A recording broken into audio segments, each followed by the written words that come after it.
My name is Emily Carter. I'm 32, and last Christmas I walked into my parents' house already bracing myself. You know that feeling when your family measures your worth by the car you drive or the title on your paycheck, and you're the one who never quite fits? That night, my brother wasted no time mocking me in front of everyone. I thought it would be another holiday where I swallowed it and smiled. But something happened that none of us saw coming, something that turned the whole room upside down. And when it did, the silence that followed was louder than any laughter. Have you ever wondered what it would take for your family to finally see you for who you really are? Snow had been falling all afternoon, turning Cleveland into a quiet gray city under a white blanket. By the time my rideshare pulled up to my parents' house, Christmas lights glowed across the street. The Carter house stood out, every bulb sharp against the night. For most people, it might have looked cheerful. For me, it looked like a stage ready for judgment.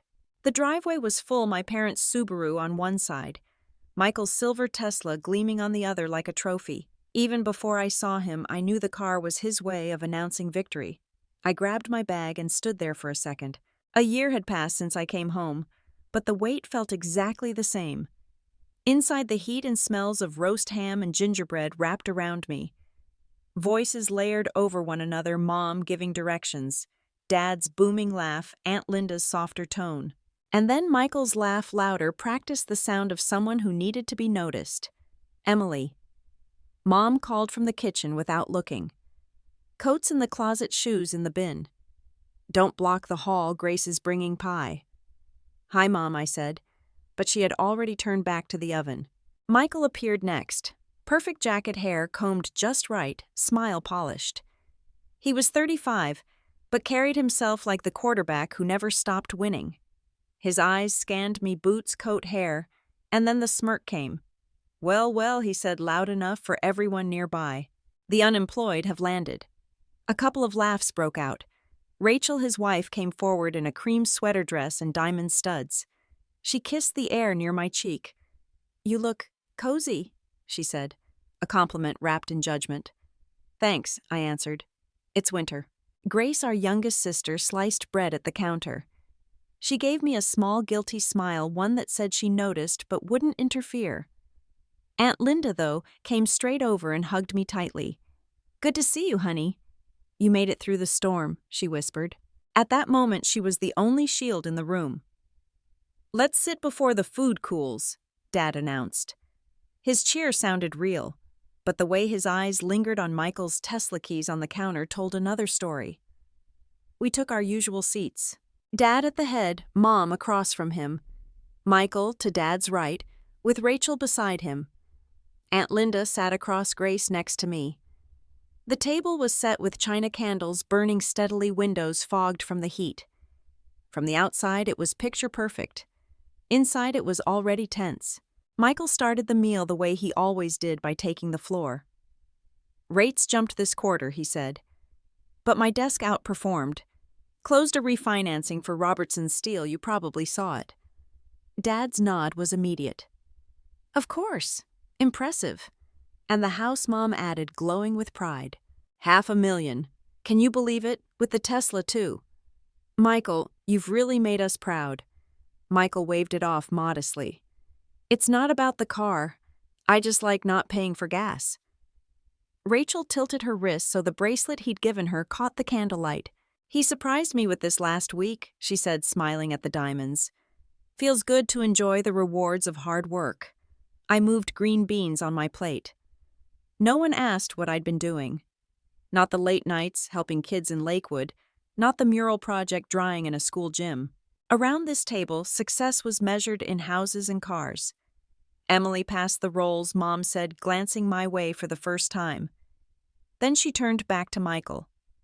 Your colleagues must admire you with that new title. Michael smiled, pleased. They know the results when they see them. His eyes flicked to me briefly before he looked away. I tightened my grip on my glass. Aunt Linda raised hers slightly toward me, a private signal that I wasn't invisible. That quiet gesture steadied me. The conversation kept rolling, circling around Michael's job, Rachel's jewelry, and vacation plans. Grace stayed quiet. The cranberry sauce sat untouched, glowing red like an ornament no one needed. Then Dad lifted his glass for a toast. At that moment, Michael leaned toward me. His tone was casual, almost playful. "So, Em," he said, still jobless. The words hit the table like a dropped fork. The laughter stopped. Rachel's smile froze. Mom stared at her plate. Dad cleared his throat. A cousin chuckled nervously. I set my fork down on porcelain, the scrape loud in the silence. My pulse quickened, but I met his gaze straight on. Aunt Linda's hand brushed mine under the table, steadying me. Michael leaned back, pleased with himself. "I'm just saying what everyone's thinking. We worry, you know." Some people looked down at their plates. That was their way of agreeing without speaking. I drew a breath, heavy with time and heat. "Hello to you too," I said calmly. The room froze again. Rachel drank too quickly. Dad tapped his fork. Grace shifted uneasily. Michael only smiled wider, lifting his glass like he had won. Maybe the rest of them saw it as brotherly teasing. To me, it felt like a judgment. Sitting there surrounded by polished china and flickering candles, I knew this wasn't just dinner. It was a trial. And Michael had just called his first witness. By the time the sweet potatoes circled the table, the evening had settled into its rhythm, Michael in the spotlight, the rest of us filling the seats. Mom guided conversation like a conductor flicking her wrists. "Michael, how was the bank holiday party?" "Rachel, did you ever choose the backsplash tile?" Dad tell them about the HOA mess. Dad happily obliged, spinning a story about the neighbor's inflatable Santa collapsing across the property line. Everyone laughed on cue. I did too, mostly, because the image of Santa deflating onto the azaleas really was ridiculous. But Mom wasn't going to let the focus wander for long. "And how's that loan portfolio?" she asked Michael. Admiration thick in her voice. "$500,000 for the house, such a steal, and the neighborhood so safe."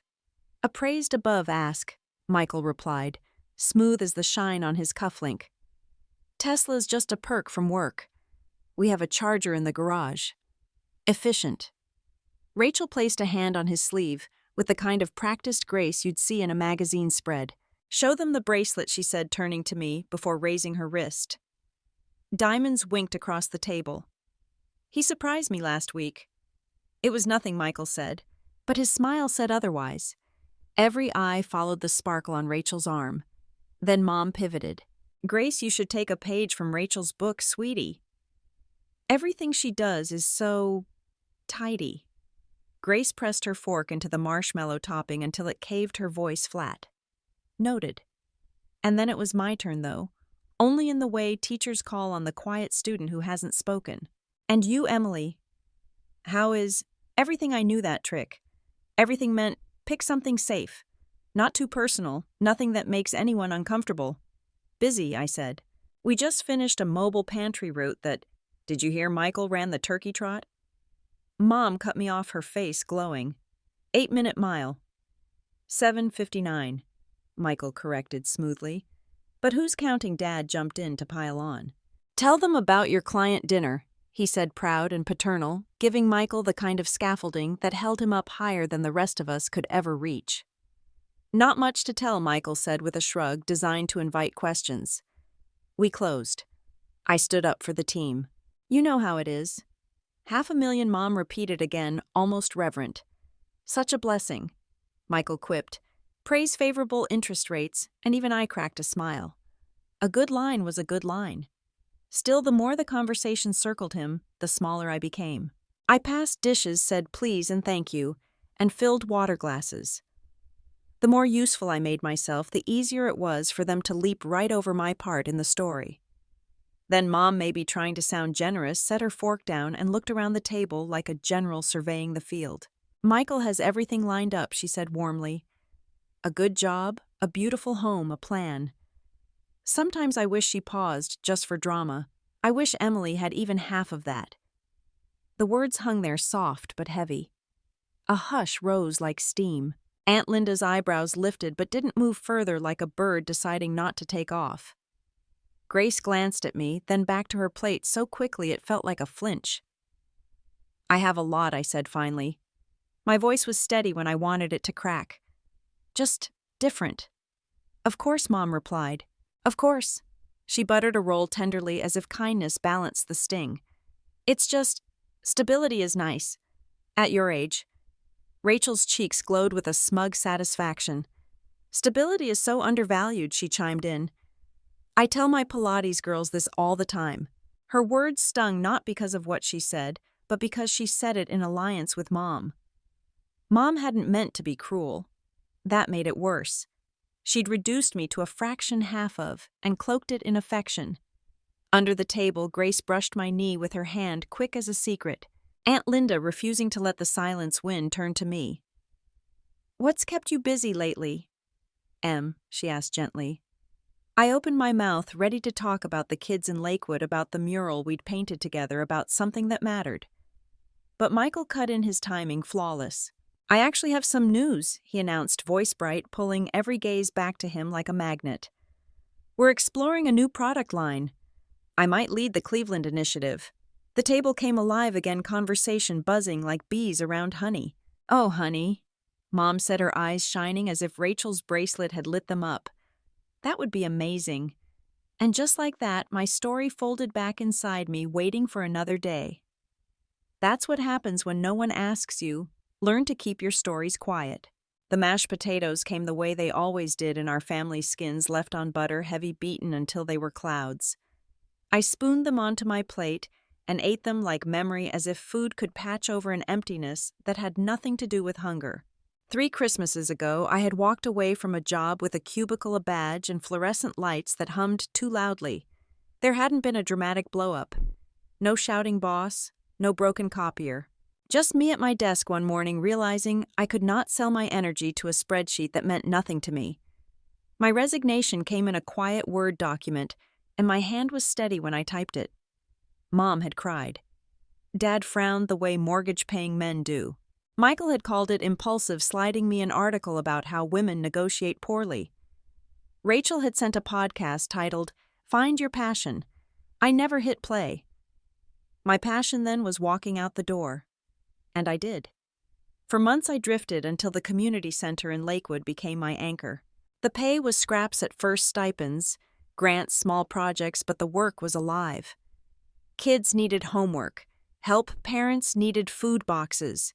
Neighborhoods needed someone to remember their names. I learned the geography of need in that city. Which schools bent rules for the right reasons, which grocers would slip extra cans into donation bins. I wrote proposals that sounded like prayers. Sometimes they were answered. The first Thanksgiving after I quit, Michael raised a glass to the family and said some of us were making bold moves while others were still finding themselves. The room laughed. I held my smile like a bandage pressed against a wound. Grace followed me out to the porch that night, the cold air sharp pine wreath still hanging from November. It's not fair, she whispered. You're the bravest person I know. I'm just the one who made a choice, I told her. If I let her call me brave, I'd have to wear the cape, and I didn't want capes. I wanted quiet. Tonight, as Michael ticked off his new promotions and Mom nodded like an audience, I could hear that old laughter again. Every nod from Dad replayed the moment he had looked away when I told him I'd be fine. He hadn't called me a liar, but he hadn't asked for proof either. Old hurts circled the table like ghosts waiting for their cue. Aunt Linda leaned in. You know, she murmured, my father didn't speak to me for 3 months after I chose nursing instead of med school. He told the neighbors I was just taking time off. Then one day a patient told me I'd saved his life. That was the voice I decided to believe. I remember I said softly, You told me that when I was 9. She smiled. And I'll tell you again. Because 32 is just 9, but with taxes. I laughed an actual laugh, and it startled me. Rachel turned her head quickly, surprised, like she'd heard a wrong note in an orchestra that somehow worked. Then Michael, always needing to reclaim the spotlight, leaned forward. So, what do you actually do now? Day to day. I set my fork down. He had asked a question, but his smirk made sure it wasn't clean. I coordinate mentorship programs, I said evenly. Tutoring, skill-building, job prep. We run a mobile pantry route. I'm on a crisis response team. It's work. He tilted his head like he was appraising a stray. But that's not a real job. It is work, Aunt Linda said quickly, her voice steady but kind. Michael didn't bother to respond. He had already turned back to his plate. For a moment silence stretched. I tasted the bitterness that had lived in me for years, the same bitterness that had followed me onto porches and into empty bedrooms after holiday dinners. But tonight I recognized it, and because I recognized it, I refused to swallow it whole. I set my glass down. The clink was louder than I expected. Grace's eyes darted to mine, then down again. Rachel smiled faintly as if pleased that Michael had landed another point. Mom smoothed her napkin and avoided my gaze. In that pause, I breathed. Old wounds had spoken, but they didn't get to close the chapter. Somewhere in the living room, the TV glowed quietly, its screen waiting. I didn't know then what it would deliver, only that for once something outside this table might give me back a voice. And I was ready to hear it. Dad sharpened the carving knife like the turkey demanded precision. The rasp of steel filled the room, slowing every fork and breath until silence wrapped itself around us. Ritual has that power even in families that rarely pray. The first slice fell. Michael cleared his throat softly, just shy of modest, and the table tipped its attention his way. I actually have some news, he said, lowering his eyes as if the words embarrassed him. My team at the bank exceeded targets. I took a point on a restructuring deal, closed it with a margin I'm proud of. The VP hinted, more than hinted, that I'll be stepping into leadership next year. Mom's gasp came out like steam escaping a kettle. Michael. Rachel raised her wrist, the bracelet shooting shards of light across the table. He's being modest. The bonus was generous. Grace kept her eyes on the potatoes she'd sculpted into hills and valleys. Congrats, she murmured, voice neutral enough to be either supportive or tired. Michael wasn't finished. He lifted his wine glass, swirling it the way you'd swirl fortunes in tea leaves. Made some moves earlier than consensus. A couple positions. Nothing crazy. You just have to pay attention. Dad nodded. Mom glowed. The table hummed with approval. Aunt Linda's hand found mine under the linen. When I chose nursing, she said conversationally, her words meant for everyone, my cousin told me I was settling. Then he called me from the ER when his daughter was sick. Funny how that works. Michael laughed. We need all kinds, Aunt L. Healthcare, finance, tech. Emily's community thing. The phrase hung in the air like something dropped in soup bobbing without flavor. He could have said program. He could have said outreach. He chose things. I tucked it away like evidence. Rachel leaned toward him, perfume light as clean tile. Michael's stamina is incredible. He's up at 5 in the office by 7, still home in time to cook. Discipline, Michael added, flashing me a grin that landed like a coach's pep talk to the bench warmer. You ever think about structure M routines? I have them, I answered. They just don't look like yours. What do they look like? His tone was smooth, offering rope while making sure I'd tangle in it. Images came fast. The mother with 2 jobs, needing a ride to the clinic, the boy who flinched at a balloon pop, the girl who needed FAFSA explained in her first language. They look like calls at 11 p.m., I said. Early mornings packing boxes. Circles of folding chairs. People who thought they didn't matter found out they do. Michael smiled the way you do when someone says something you didn't plan to respect. He raised his glass and let his voice travel the table. It's good you're keeping busy, but you're still unemployed, right? The laughter came small but sharp, rippling like a tide that didn't need to be a wave to sting. Rachel didn't laugh outright. She smirked into her glass. That smirk was enough. My chest tightened, the kind of ache that comes from pressing on an old bruise. I searched the table. Mom's lips pinched into a line. Dad's jaw asked me silently to let it go. Aunt Linda lifted her hand, slightly the referee without whistle. Michael, she said softly. That's enough. It's a joke, he replied. We tease each other. Always have. Grace's fork chimed against her plate, one clean note. Her eyes flicked to mine, held then dropped. A signal, not yet. I stood without meaning to. Chair legs scraped the floor, a violin string caught mid-cry. The room froze. "Excuse me," I said, voice, even though my skin buzzed. I crossed into the living room 5 steps and stopped in front of the television. The screen glowed quiet blue, paused earlier on a news segment. Dad must have left running. Behind me, Michael's voice picked up like nothing had happened, smooth as sports commentary. "She's sensitive," Rachel murmured. Mom shushed her softer still. And then the TV unmuted itself when my knee brushed the remote.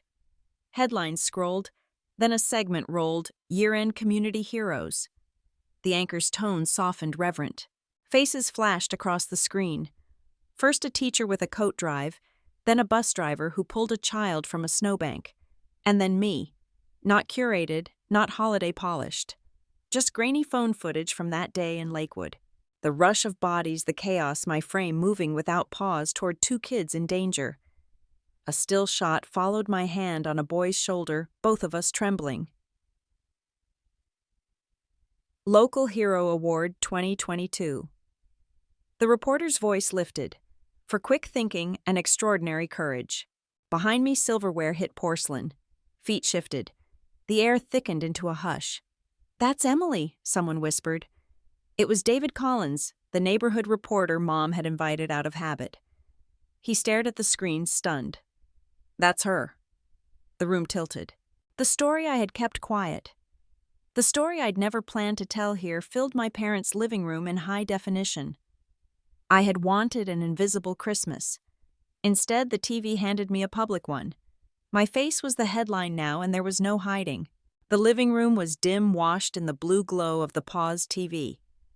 I stood in it, my reflection faint in the dark glass, while the chatter from the dining room wavered like a signal slipping in and out. Behind me, forks scraped plates, laughter tried to recover, but the rhythm had cracked. I knew what they wanted. They wanted me to come back, to sit down, to laugh along, to shrink myself into the role they'd always assigned the sister who couldn't quite keep up. But my body refused. My chest tightened, in the kind of way you only get from carrying years of swallowed words. Silence doesn't just happen in a family, it grows. It thickens until it presses on you louder than any shout. That night it filled the Carter house like smoke.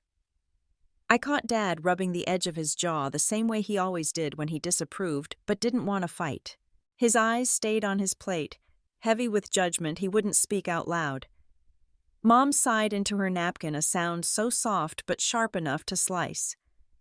To her, I wasn't resisting, I was embarrassing her. Aunt Linda didn't move.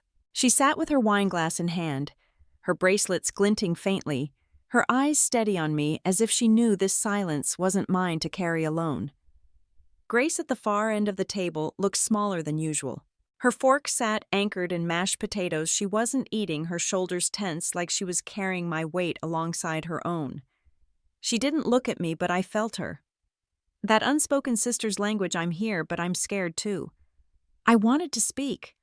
God, I wanted to. I wanted to tell them what my life actually looked like. To show them the mornings spent loading boxes into vans, the nights explaining FAFSA forms to worried parents, the kids who clung to me because they didn't have anyone else to ask. I wanted them to see that I wasn't a failure. I was building something, just not the kind of something they valued. But I knew if I spoke, then the words would drop like stones into water. They wouldn't ripple. They wouldn't move anyone. So I stayed quiet. My hand brushed the armrest of the couch. I thought about escaping upstairs to the guest room, letting them finish their meal in peace, letting the silence swallow me whole. I had done that before, too many times, and that was when the sound broke through. The TV blinked alive, its black screen jumping into color. A voice clear and formal carried into the room, "Tonight we honor our local heroes." Everyone turned toward the screen. Forks froze midair. Glasses hovered. The silence shifted now, tethered to the glow from the television. I stiffened, realizing too late what was happening. The segment was short, just a reel of faces the city had decided were worth remembering. A teacher who started a breakfast program. A bus driver who pulled a child out of traffic. Their names scrolled across the bottom of the screen in neat white letters. And then me. The image was grainy, pulled from cell phone footage 2 years old. I froze as my own face appeared, caught in motion. That day in Lakewood rose up in me like a wave. The hallways echoed with panic kids too small to know where to run a boy with fear and a weapon he should never have had. I hadn't thought. I had just moved, pulling two kids into a classroom, holding the door standing in the gap while chaos tore through the corridor. Someone's phone had captured it, shaky but undeniable. Months later, the mayor had said my name at a podium, but I had avoided the spotlight. I hadn't wanted to be a story. Now the story has come for me. Emily Carter. The anchor's voice carried into the dining room, warm, reverent. Recipient of the Local Hero Award 2022, recognized for extraordinary courage during the Lakewood school shooting. The photo that followed made my throat tighten. Me awkward in the stage lights, a plaque in my hands, the kids from the center cheering in the front row. I had wanted to disappear even then. Tonight I couldn't. The gasp came first from someone at the table I barely knew, one of Mom's friends. Then whispers rippled names tumbling out like marbles. That's Emily. Our Emily. Oh my God. And then David Collins, the neighbor, the part-time reporter, exhaled sharply loud enough for everyone to hear. Holy! He cut himself off, hand to his mouth, but the words slipped anyway, reverent and raw. That's Emily. The silence shifted again, but this time it wasn't heavy. It wasn't suffocating. For the first time all night, every eye in that room was on me, and none of them looked away. Michael's fork clattered onto his plate. Rachel's bracelet slid against the table as she shifted, color rising in her face. Mom pressed her napkin to her lips. Dad stared, blinking as though he was recalibrating who I was. I stood there in the blue glow, the story playing on without me. I didn't have to say a word. The TV had done it for me. And in that moment I realized something I had never believed before. Sometimes vindication doesn't arrive in arguments or defenses. Sometimes it arrives in 3 minutes of broadcast undeniable, while your family has no choice but to watch. The television flickered back to life like it had been waiting for its cue. The program was a year-end special, just a 3-minute segment highlighting local stories the city thought worth celebrating. A teacher who'd built a free breakfast program, a bus driver who'd pulled a child out of traffic. Smiles, applause, gratitude. And then the reel shifted. I stopped breathing. The image was grainy, captured from someone's phone 2 years ago in Lakewood. That day had never left me. A hallway full of panicked children too young to know where to run. A boy holding something that shouldn't have been in his hands. I hadn't paused. I had grabbed 2 kids and pulled them into a classroom, shoving the door shut while chaos spun behind us. It wasn't a decision, not something I thought through. It was instinct. Now here it was, replayed on a screen in my parents' living room. The anchor's voice filled the room, warm and deliberate. Emily Carter, recipient of the Local Hero Award 2022, recognized for extraordinary courage during the Lakewood school incident. My face appeared next, frozen in a photo I had long tried to forget. Me on a stage, awkward in borrowed heels, holding a plaque while spotlights glared in my eyes. In the front row, kids from the community center had clapped until their palms turned red. The anchor continued. Since that day, Emily has dedicated her time to youth mentorship programs, food distribution efforts, and crisis support across Cleveland. Her work has touched hundreds of families. A gasp cut through the room. Not from family, at least not at first. One of the neighbors who'd been invited, a woman I only half remembered, let out a breathless, "Oh my God!" Then came the murmur, a tide of disbelief rolling across the table. That's Emily. Our Emily. I heard my name repeated like it belonged to someone else. And then, sharp enough to crack the silence, David Collins, the neighbor who freelanced for the local paper, the one who always brought a camera to block parties, let slip, "Holy shit. That's Emily." His voice rang with awe. Not insult, but the words hung heavy in the hushed air. Chairs scraped softly as people leaned toward the television. Forks hovered forgotten. For the first time all night, every pair of eyes fixed on me. My mother's hand fluttered to her mouth, napkin trembling between her fingers. My father blinked hard, his jaw tightening in a way I had seen before only at funerals. Grace's fork clattered against her plate as if she'd lost hold of it. Aunt Linda whispered something like a prayer, though I couldn't catch the words. and Michael's face drained in slow motion. His glass paused halfway to his lips. For a man who always had a speech ready, he was suddenly silent. The footage kept rolling. A shot of me outside the community center, hair tied back, handing out bags of groceries. Another clip of me sitting cross-legged on the floor with kids' crayons scattered between us, teaching them how to map their neighborhood in bright chalk colors. Each frame pushed the air tighter in the room. I felt my pulse in my throat steady and loud. This was the story. I had never told my family the part of my life I'd kept separate. They had never asked. And now the whole truth was playing in 1080p in their living room, leaving no room for dismissal. The anchor closed with the line that cinched it. In times of crisis, we find who we can count on. Cleveland counts on Emily Carter. The screen faded to black, the silence so dense it felt physical. Then the TV rolled into another segment, but no one noticed. I became the news. Mom broke first. Emily, her voice cracked like something delicate had given way. Why didn't you tell us? I opened my mouth, but nothing came out. How do you explain years of being measured against someone else's success? How do you say you wanted a corner of peace without having to defend it like a case in court? Before I could speak, Michael finally set down his glass. The base hit the table harder than it needed to. His jaw worked, but no words came. It was Rachel who broke the tension for him, reaching for his hand with fingers too deliberate. Her eyes flicked to me, sharp, calculating. The silence stretched long enough for the clink of the radiator to fill it. Grace leaned close, her voice low, meant only for me. They'll never see you the same way again. I nodded faintly, though I wasn't sure if she meant it as comfort or warning. Behind me, the muted screen replayed my name in the ticker, scrolling again and again, Local Hero Award, Emily Carter. And sitting there with the weight of their stares pressing in, I understood something I hadn't before. The verdict Michael had tried to pass earlier, the one about me being still jobless, had just been overturned. The jury wasn't in his favor anymore. The room had shifted, and I was no longer the one on trial. The silence carried more weight than any applause I had ever heard. It pressed down on the room, thick, unrelenting. I could feel my pulse in my ears as I turned slowly back toward the table. Michael was still in his chair, his fingers curled around the stem of his wineglass. For a moment he looked carved out of stone jaw, tight eyes locked on the screen.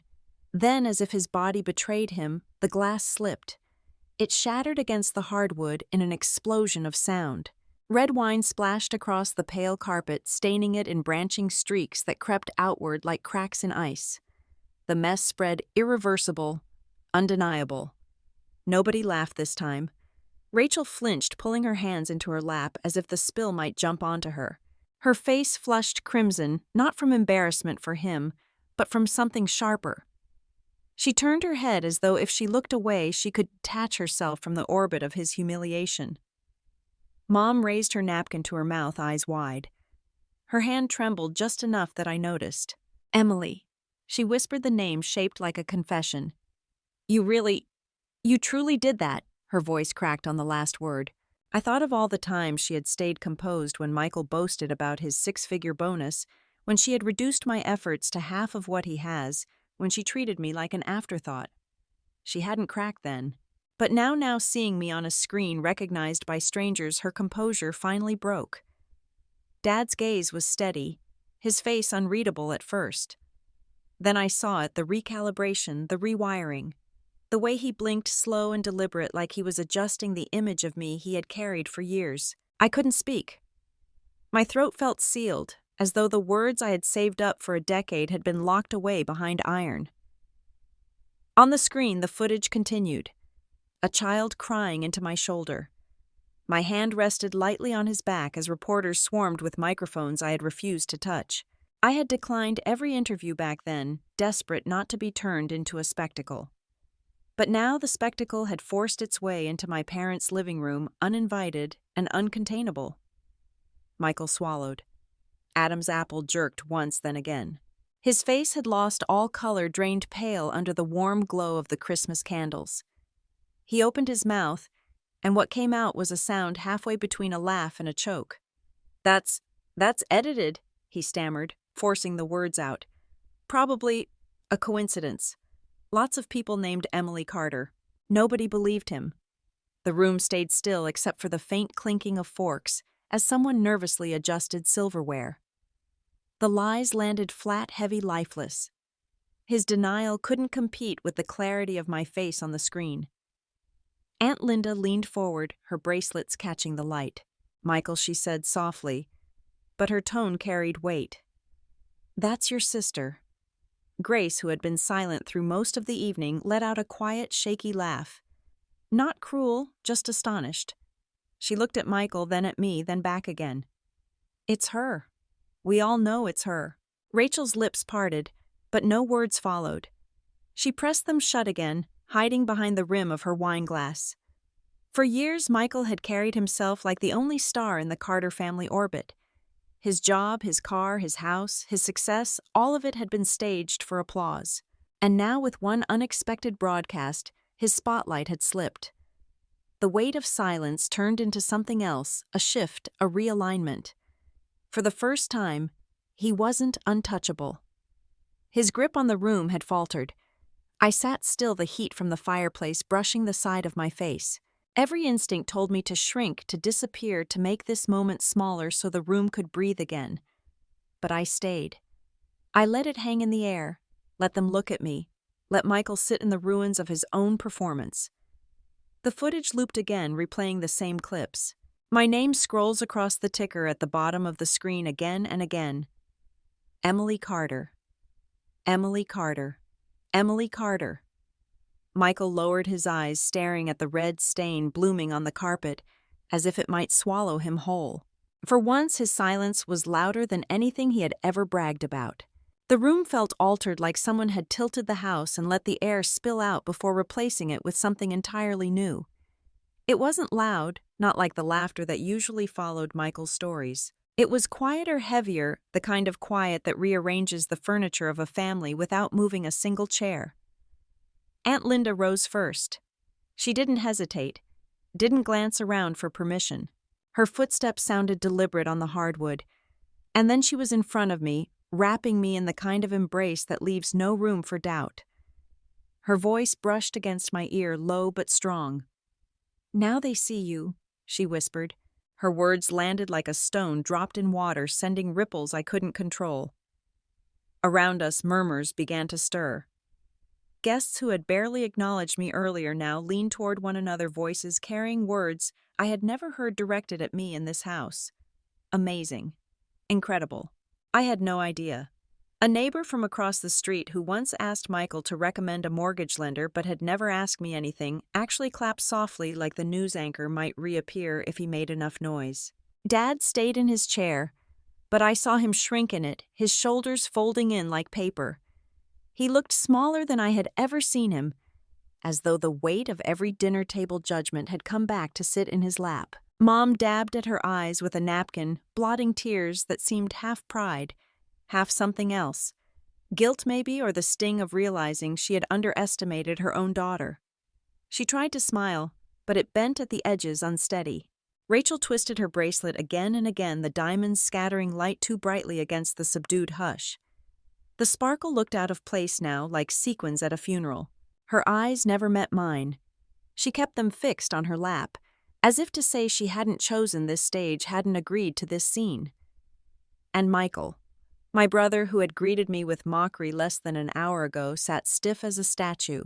His face was blotched red, his pride draining faster than the spilled wine had seeped into the carpet.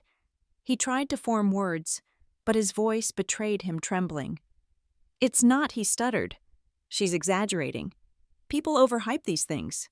The denial hung there, fragile, a balloon already losing air. Nobody reached to grab it.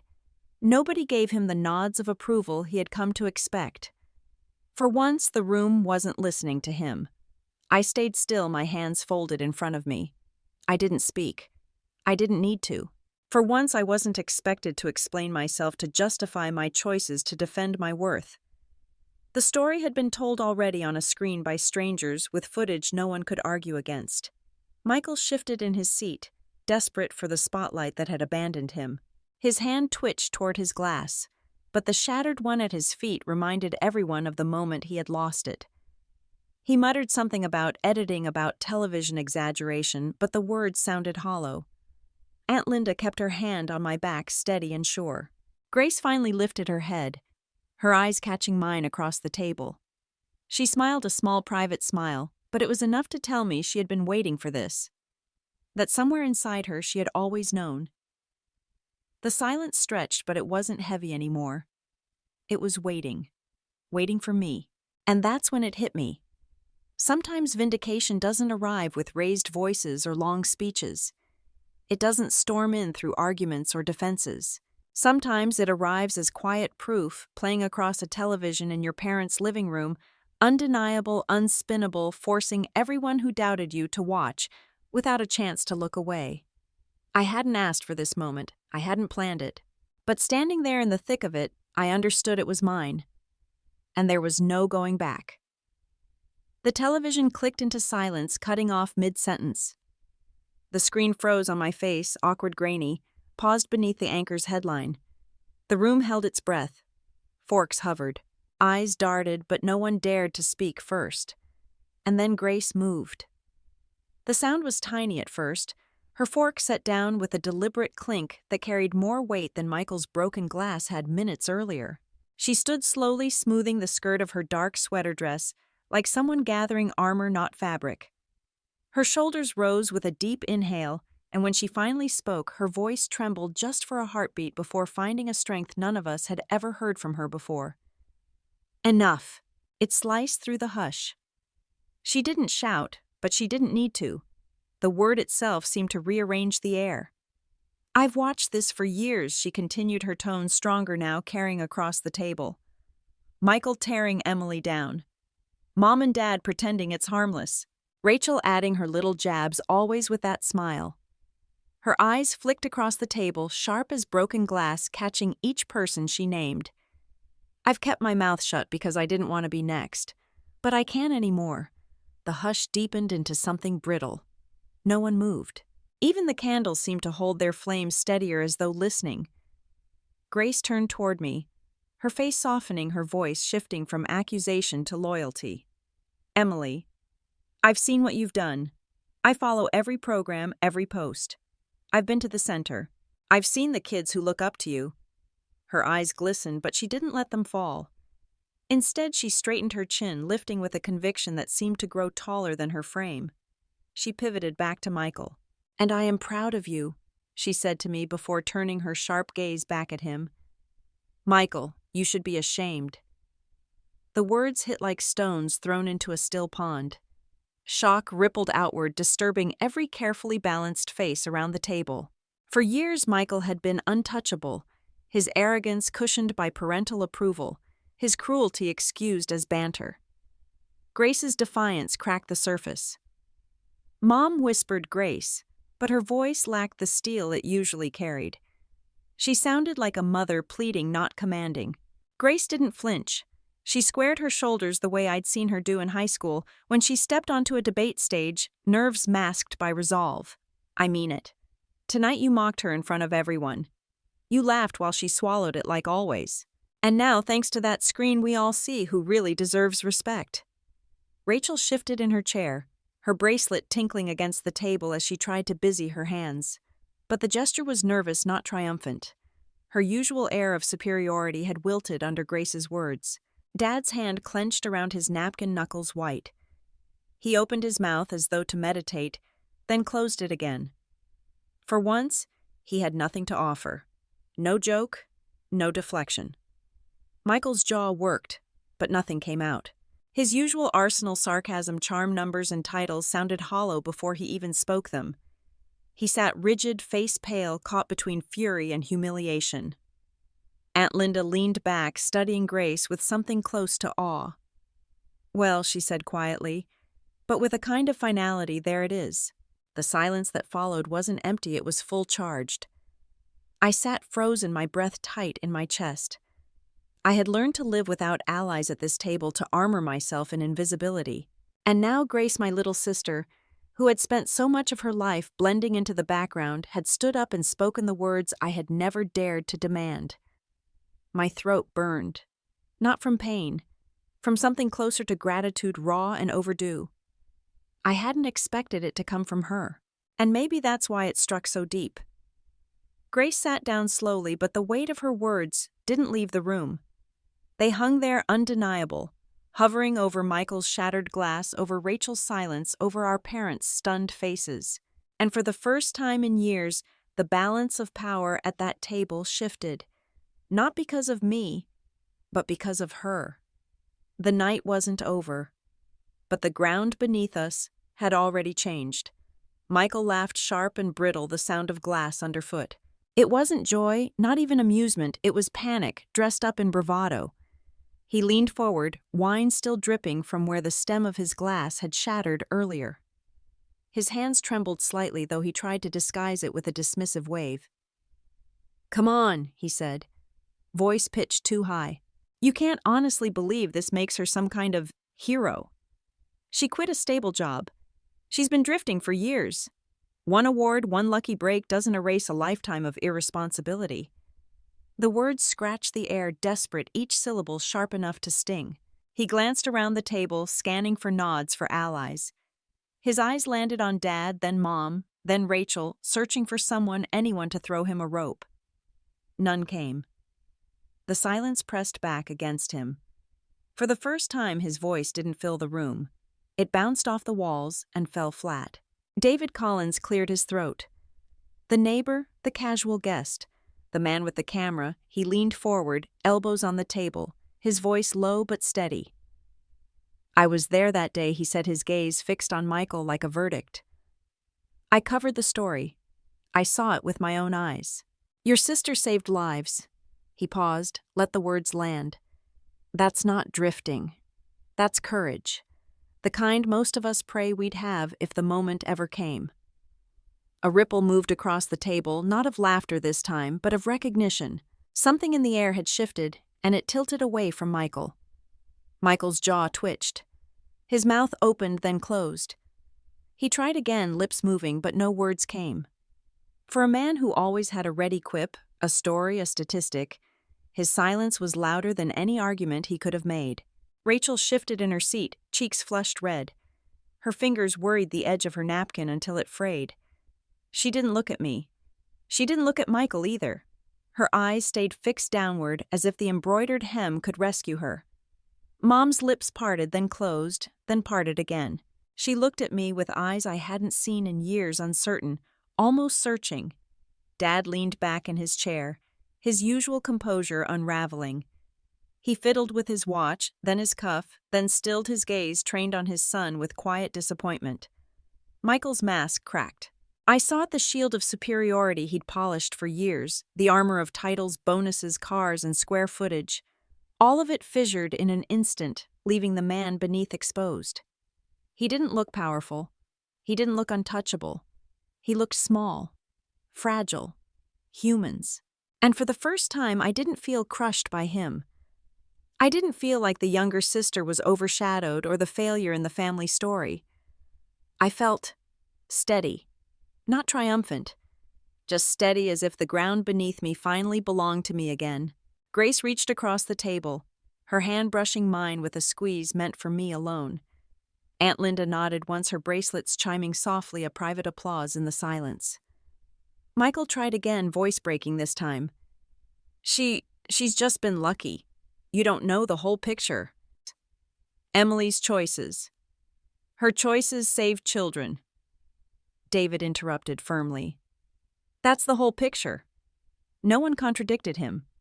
Michael sank back in his chair, eyes darting, throat working, like he was swallowing something bitter. He looked around once more, searching for the certainty that had always been his. It wasn't there anymore. For years he had cast shadows across this table, and tonight, for the first time, the light had shifted. It didn't fall on him. It fell on me, and he couldn't stand the sight of it. The dining room no longer belonged to Michael. For as long as I could remember, he had commanded it, his stories, his laughter, his smugness, filling every inch until the rest of us shrank in the shadows. But that night the air itself shifted. He sat small at the far end of the table, while the weight of the room pressed down on him instead of lifting him up. The guests exchanged glances, quiet but unmistakable. I read them easily: disappointment, disapproval, even a little pity. Not directed at me, never at me this time, but at Michael. The golden sun, who had always been praised, now looked tarnished, his shine gone dull under the harsh light of truth. Mom. Mom folded her napkin slowly, as though it had suddenly become the most fragile piece of fabric in the world. Her fingers trembled, not from age, but from the realization crawling through her. She lifted her eyes to Dad. He met them silent. They didn't need words. Their faces said it clearly enough. We were wrong. The admission didn't come out loud. It didn't need to. For once, their silence wasn't a shield for Michael, it was an indictment. Aunt Linda didn't bother with silence. She straightened in her chair, eyes firm, voice carrying through the air like a bell. Michael, she said, no softness in it. Mocking your sister while she was out there saving children, that's not just careless. That's shameful. The word hung there heavy. Michael flinched. His hand twitched toward the shards of his broken wine glass on the floor, as if forgetting it was gone. His fingers hovered empty before falling uselessly into his lap. For once, no one rushed to smooth over his mistake. Not even Mom. Rachel cleared her throat, a brittle sound. Excuse me? She murmured, eyes down. She pushed back her chair and left the table, her heels clattering down the hall. Each sharp step echoed like a drumbeat of embarrassment. She hadn't defended him. She hadn't defended me either. She had simply fled, abandoning the man who had always been her stage. Michael sat alone, his face pale under the glow of the chandelier. He tried to smile, tried to summon that easy confidence he wore like cologne. But it didn't come. His jaw worked, his mouth opened, then closed. He had nothing left. Dad cleared his throat, breaking the silence, though his words were directed at me, not at Michael. Emily, he said carefully, we didn't know. You never told us. I lifted my gaze steady. You never asked. That landed harder than I expected. Mom's face crumpled, her eyes wet. Dad's shoulders sagged.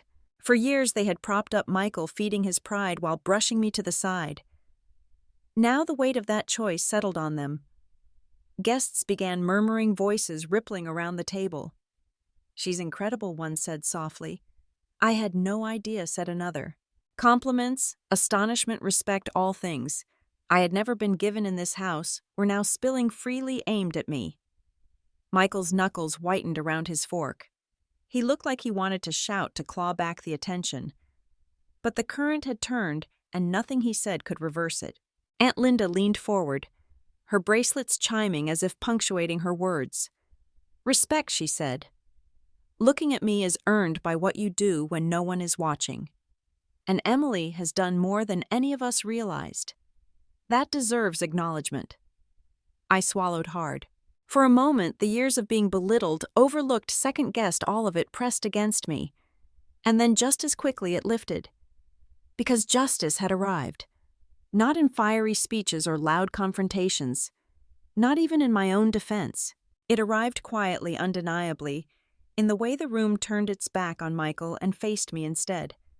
For the first time, I didn't need to fight for a place at this table. The table itself had shifted to make room for me. And Michael, once the center of it all, sat in the coldest corner, left with nothing but his own broken reflection. I didn't need to argue anymore. I didn't need to defend myself or prove my worth at that table. The truth had spoken louder than anything I could have said, and it wasn't coming from me, it had come from that television screen, from the voices of strangers who had seen what I had done. Dinner continued, but the air was different. The chatter softened, the laughter subdued.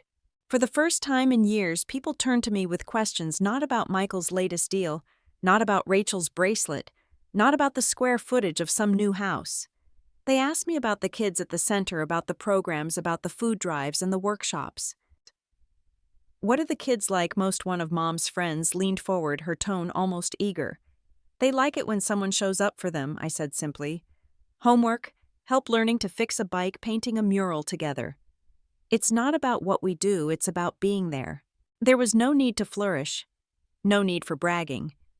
The truth stood steady on its own. Grace slid her hand under the table, her fingers brushing mine in a silent promise. I see you. I'm with you. That gesture carried more weight than all the diamonds Rachel had flashed that evening. Aunt Linda leaned close, her voice low but strong. "You carried yourself with dignity," she whispered. "Let them sit with their shame. That's their work to do now, not yours." Her words wrapped around me like a shield. For once I didn't feel exposed. I felt whole. Dad cleared his throat. Once, twice. His fork scraped against porcelain as though it might buy him time. He looked at me, eyes uncertain, as if groping for words he had never practiced saying. An apology lingered there unfinished. Mom dabbed at her eyes with her napkin, her gaze fixed firmly on her plate. She didn't look up. Maybe she couldn't. The woman who had measured me against Michael for years now had to reckon with a truth she hadn't made space for. I didn't push them. I didn't need to. The silence between us said enough. The food moved around the table, but the hierarchy had collapsed. Michael sat stiff, cheeks drained of color. Rachel hadn't returned from wherever she had hidden herself. The guests avoided his gaze, their small talk drifting toward me instead. For the first time in that house, I wasn't invisible. I wasn't the afterthought. And yet, I didn't gloat. I didn't smirk the way Michael would have. I simply answered their questions one by one, my voice, even my shoulders, light. Vindication didn't feel loud. It felt like a release. When the last plate was cleared, I rose first. My chair scraped softly against the hardwood. I smoothed my coat from the back of the chair and slipped my arms into the sleeves. The fabric felt familiar, like an old friend waiting patiently for me to return. "Emily," Mom said suddenly, her voice thin. I paused at the doorway. She didn't continue. She only pressed her napkin to her lips and nodded once small, as though trying to give me something but unable to form it into words. I nodded back. That was enough for now. I thanked the guests as I moved past them, a small smile on my lips. They watched me differently now, their eyes softer, curious, even admiring. For once, I didn't shrink under it. At the front door, I pushed it open and the cold night air rushed in. Snow was still falling, steady, soft. It clung to the porch railing, it covered the driveway. It erased the marks of the cars outside. The whole street shimmered under a fresh layer of white. The cold kissed my cheeks, sharp but cleansing. I stepped onto the porch, my boots crunching in the powder, the air biting but somehow kind. For the first time in years, I walked outside without carrying the weight of their judgment on my back. Behind me, the house buzzed with whispers, confused, regretful, unfinished conversations still hanging in the air. That was theirs to sort out, not mine. Ahead of me, the night stretched wide open and waiting. I smiled. Not for them, not for the guests still inside, not for Michael sulking in his corner. I smiled for myself, for the younger version of me who had once believed she would never be seen, for the woman I had become who finally knew she didn't need their permission to exist.